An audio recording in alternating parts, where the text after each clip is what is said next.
So the next game we've got is Tulane at Memphis. Unfortunately, once again, a what could have been really good Group of Five playoff determining game has been tarnished because Tulane goes and plays UTSA this past week and gets blown out. That was just completely out of left field.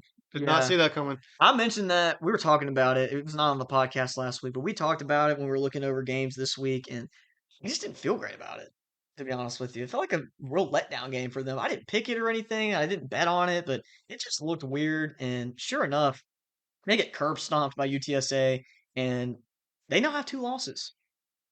So I think, wait, is that even a conference game for them? Yeah, it's a conference game. So they only have one conference loss though. They still are in it technically to be in the conference championship, but This to would be a me, must win.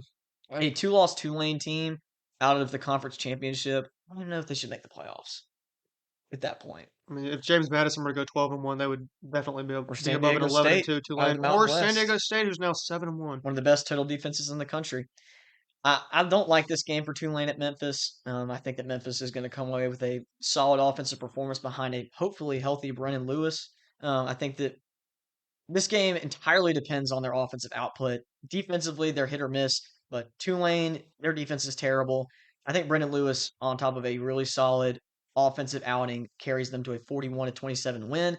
Ground game's got to get going, though. Tulane has shown time and time again that their defense is so susceptible in both categories, rush and passing defense. I think that Memphis is going to expose them in the passing game. So I'm taking the Tigers 41-27. I like Memphis here. I feel like they have, or no, I don't feel like they have. They have new life after losing that UAB game after beating USF and then taking care of business against Rice. I think they continue to do the same thing here at home. Tulane, though, they really need to show something after losing to UTSA like that, but this is a really difficult spot to do that. I just feel like Memphis is the better team. They're probably the most talented team in the G5. I think they win this one 31 to or 38 to 21 against Tulane.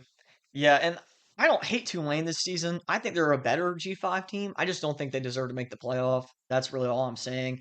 They lose in a blowout 45-10 against Ole Miss, which could have been closer, but they couldn't throw the ball. If they could have thrown the ball, it probably would have been a little bit closer, like maybe 38-21 kind of game, but they clearly had a talent disadvantage there, really struggling in the passing game, protecting the quarterback who did not run the ball extremely well. That's their whole strength. If Jake Retzlaff gets going, that's when they win football games. He has not done that lately. They lose in a blowout to UTSA, can't get the run game going with Jake Retzlaff, get absolutely bombed through the air. So, two of their biggest losses are when they don't get the run game going, their only losses, and when they allow the opposing quarterback to have a huge day. Trinidad, and I think it was, I forgot what the guy's name is for TSA. It's like Owen McCown or something, Yeah. but he torched them, absolutely torched them. One of the best quarterback performances of the entire week. So I think that Tulane's just not going to be able to match up well against the passing offense at Memphis. So we both have Memphis winning. And especially with how good Brennan Lewis has been playing as of late. He's gotten much better throughout the year. Yep, Heisman winner in our dynasty. Yeah. So a lot of hype behind him in our inner circle of college football watching. We definitely have had our fun watching him play this year. So I like Memphis in this one.